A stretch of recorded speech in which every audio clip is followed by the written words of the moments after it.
అంటున్నారు. కానీ 99 పైసలకే భూములు ఇవ్వడం అనేది తప్పేంటి అనేది ఒక ప్రశ్న వస్తుంది సార్. తప్పేంటి సార్? నేను ఇస్తాను. ఫార్చ్యూన్ 500 కంపెనీస్ అందరికి నేను 99 పైసల్లోనే గజానికి కాదు ఎకరంగా మొత్తం భూమి ఇస్తా. తప్పేంటి? ఇప్పటికే చాలా ఎక్కువ చేశాం. గొంతు లేనటువంటి అమాయక ప్రజల తరపున మీడియా అడుగుతుంది, నాలాంటోడు అడుగుతున్నాడు.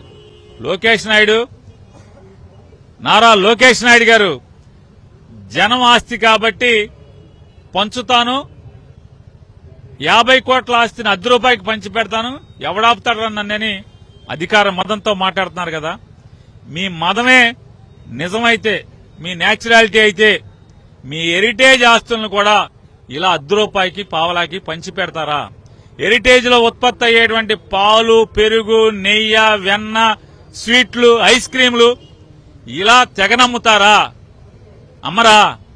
ఐస్ క్రీం పైసాకి ఇస్తారా? కేజీ నెయ్యి ₹10 ఇస్తారా? ఎవరా? అంటే మీ నాన్నగారు, మీ అమ్మగారు, మీ ఆవిడ గారు సంపాదించిన సొమ్మేమో గట్టిదా?